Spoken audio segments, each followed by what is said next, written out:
Cuba, está la situación electoral con el autócrata de Ortega en Nicaragua, están las elecciones también revueltas en Argentina y nosotros Chile pasando por un proceso constituyente entre medio que la fuerza ultraderecha como que se rearticula y nos Y vamos a vemos votar y el tenemos domingo. candidatos presidenciales que hoy día no solamente el fin de semana relativizan los crímenes de la dictadura, sino que hoy día la defienden.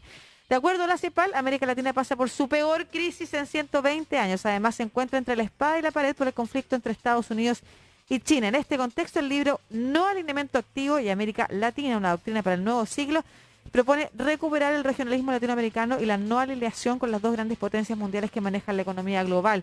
Vamos a conversar de esto con uno de sus autores, el abogado y ex embajador de Chile, Jorge Jaime. ¿Cómo está, Jorge? Un gusto tenerlo por aquí nuevamente. ¿Qué tal, Lucía? Muy buenas tardes. Muy Gracias por buenas. la oportunidad. No, Encantado. muchas gracias. ¿Qué significa primero no alineamiento activo? ¿Qué es esa doctrina?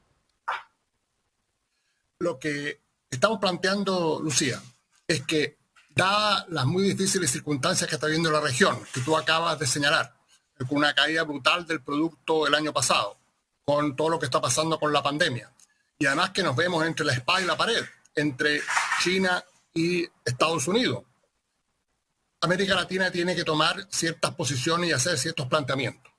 Lo que el no alineamiento activo plantea, recogiendo una vieja tradición de los años 50 y 60, con ocasión de la Primera Guerra Fría, en que muchos países dijeron no queremos abanderizarnos, ni con Washington ni con Moscú, sino que tomar una posición independiente que ponga nuestros intereses nacionales al frente, pero ayornando eso a las características y necesidades del siglo XXI. Eso es lo que estamos planteando en ese libro y creemos que América Latina tiene que tomar las medidas correspondientes porque si no vamos a seguir cuesta abajo en la rodada. Eso se debe, Jorge, al poder de ambas naciones en cuanto al control económico que podrían tener de América Latina por las inversiones que ya sabemos que ha hecho China en muchos países, también el poder hegemónico de Estados Unidos en este lugar del mundo, tanto política como económicamente. Correcto. Lo que tenemos en este momento es una situación hasta cierto punto paradójica. Por una parte, América Latina está pasando por una crisis muy profunda, una gran caída de su producto, lo que se ha llamado un eclipse diplomático. Pero por otra, tenemos un incremento de la competencia entre las grandes potencias por la región. Competencia diplomática, competencia geopolítica, competencia estratégica. Entonces, el peligro que hay es que nos podemos seguir dividiendo y actuando de manera individual y no de manera conjunta, aceptando este tipo de presiones. En eso radica el desafío. Démonos cuenta, UNASUR ya no existe. La CELAC está en las últimas. Lo que fue PROSUR es una especie de grupo de WhatsApp. Entonces, básicamente hay muy pocas instancias regionales en que nuestros países puedan coordinarse. Eso es lo que hay que recuperar. Sí, ustedes mencionaban la palabra desafío y contaban la experiencia o en qué están todas esas experiencias que trataron de articular Latinoamérica. Sin embargo, la articulación de Latinoamérica bajo esas experiencias en general, o en las últimas sobre todo, precisamente tiene que ver con la alineación y no la no alineación, con estar de acuerdo con una postura política ideológica que está por sobre Latinoamérica misma. Entonces, ¿de qué manera en este contexto en que América Latina además se polariza políticamente es posible, a usted ve que hay un camino posible para articularse? ¿Qué condiciones se debieran dar para que América Latina se articulara?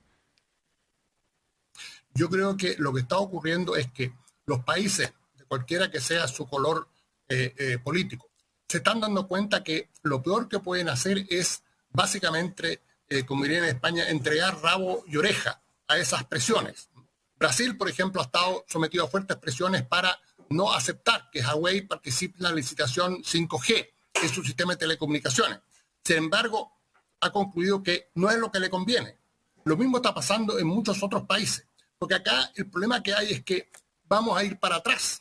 Si, por ejemplo, no participamos en la última tecnología 5G, que es la que ofrece Huawei, que es una empresa china, bueno, vamos a comprar tecnología más mala y más cara. ¿Es eso lo que queremos? Obviamente no. Entonces, el tema es poner los intereses de nuestros países al frente y no otros. Ahora, hay mucho que avanzar, pero yo creo que hay posibilidades que esto cambie.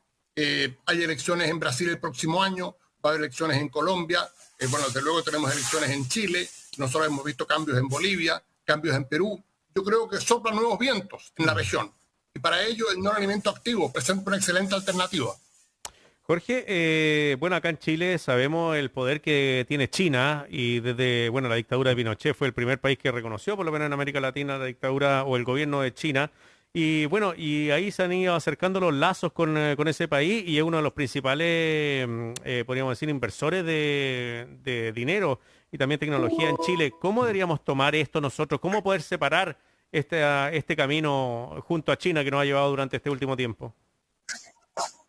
Bueno, yo creo que el caso de Chile es un muy buen ejemplo de cómo estas cosas efectivamente se pueden hacer. Ya. Yo creo que Chile ha logrado hacer algo que no es fácil, pero yo creo que es algo que está en el corazón de lo que nosotros planteamos, y que es el mantener buenas relaciones con los Estados Unidos y el mantener buenas relaciones con China. China es no solo el mayor socio comercial de Chile hoy, eso lo ha sido hace ya más de una década, sino que China es también el principal inversionista extranjero en Chile. Lo fue el primer semestre de este año, lo fue el año 2019. Simultáneamente, Chile ha logrado mantener muy buenas relaciones con Washington.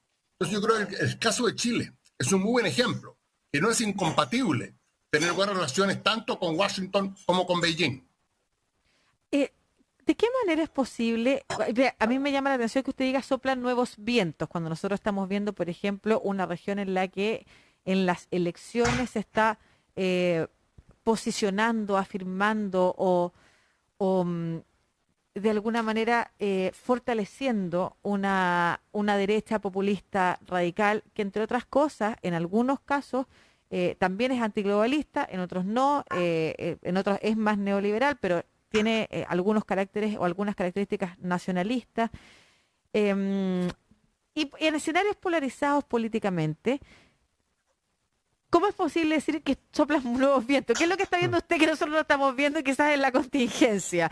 Es un tránsito, porque en esta situación en la que al menos, no la ciudadanía probablemente, porque eso es lo que se dice, pero sí la población en momentos de elección está polarizada, en Chile, en Argentina, en otras partes, ¿es posible pensar que es un tránsito y que luego entonces las decisiones van a ser políticas de Estado que pasen por encima de la pelea política contingente?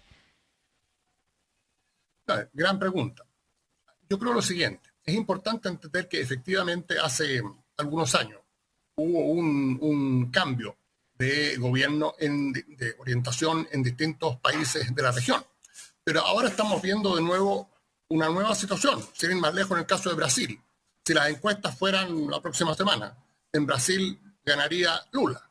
De manera que si ocurre, y las elecciones son el próximo año, si ello iba a ocurrir, obviamente sería un cambio mayor. Repito, hay elecciones en Colombia, elecciones en Chile, en fin. Entonces, yo creo que acá está ese fenómeno.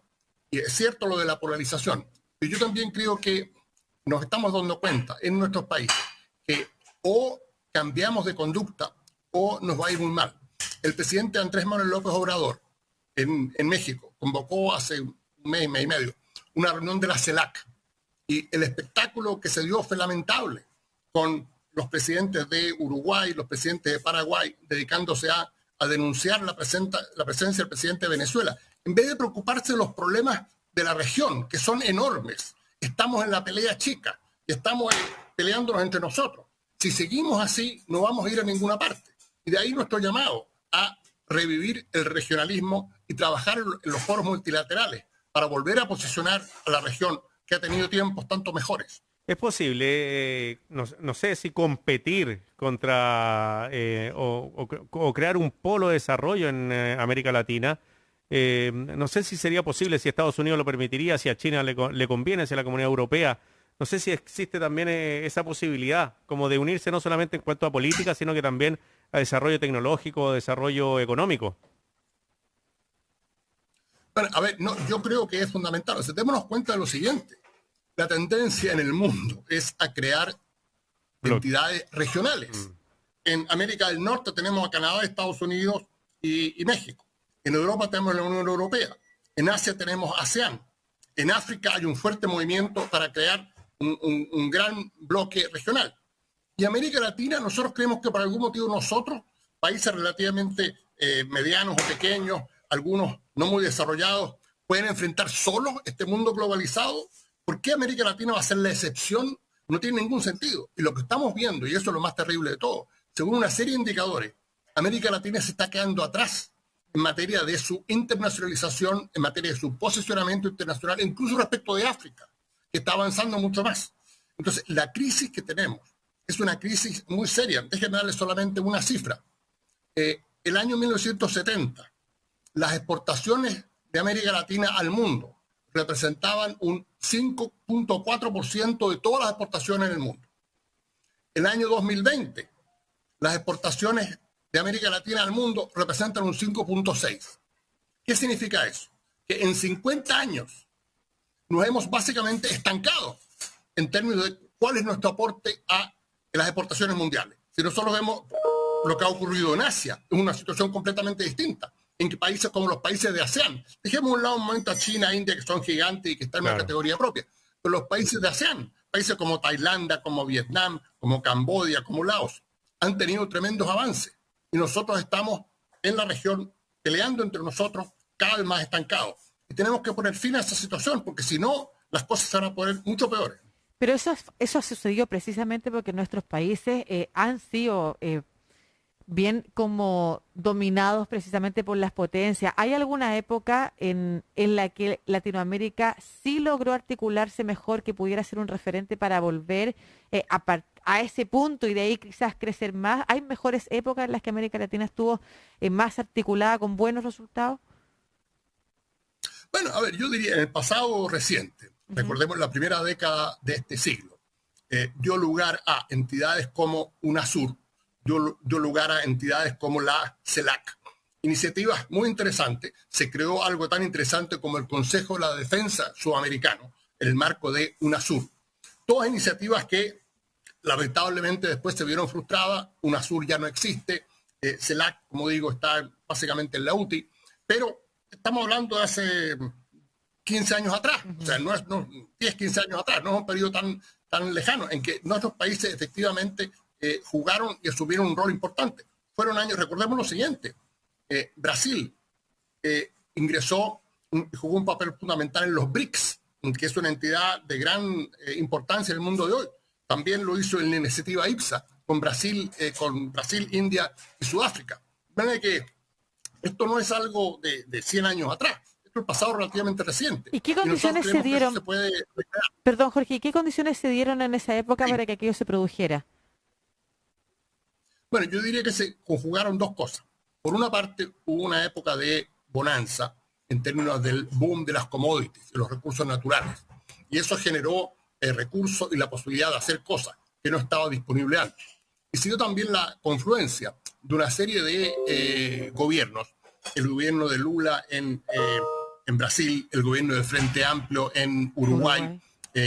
Los gobiernos de Ricardo Lagos, Michelle Bachelet en Chile, que tienen una mirada al mundo de participar en esa actividad y hacerlo en forma conjunta y coordinada en estas distintas entidades, y no meramente cada uno por la libre, que no es algo muy productivo ni muy fructífero. ¿Tiene algo que ver que hayan aparecido gobiernos que son más nacionalistas en esta pérdida de poder de la Unión de América del Sur, por lo menos? Sí, por supuesto. O sea, hay un cierto enfoque, que es decir, y eso en Chile se escucha mucho, que Chile es una buena casa en un mal barrio. Y ese enfoque lleva a actuar en forma como de llanero solitario y no de consumo con los países vecinos ni con el resto de los países latinoamericanos. A mi juicio, es una fórmula perdedora. Eso es algo que no lleva a ninguna parte. Somos países demasiado pequeños como para no actuar de consumo y no actuar en forma conjunta. Y tenemos que recuperar eso, porque si no lo recuperamos vamos a estar mal. En Chile hay una larga tradición de eso. Nosotros tenemos a personas como Hernán Santa Cruz, que fue el que creó la CEPAL. La CEPAL no estaría en Chile hoy si no hubiese sido por la iniciativa de Hernán Santa Cruz, que era embajador de Chile ante Naciones Unidas. Gente como Felipe Herrera, que fue el presidente fundador del Banco Interamericano de Desarrollo, entidad que ha jugado también un rol muy importante. Ese es el tipo de tradiciones que tenemos que reivindicar para volver a posicionar a la región, bueno, y luego también a Chile, en un mundo que está cambiando muy aceleradamente y que corremos el riesgo que nos deje atrás. Hay otro mundo que está surgiendo, el mundo de las potencias emergentes. Yo fui embajador en China, fui embajador en India, en Sudáfrica. Son países que están apareciendo en el mundo con iniciativas, con recursos, haciendo cosas. y nosotros estamos de alguna manera sin darnos cuenta de las oportunidades que ellos ofrecen y lo que implica trabajar con ellos. Muchas gracias, Jorge. Muy interesante conversación.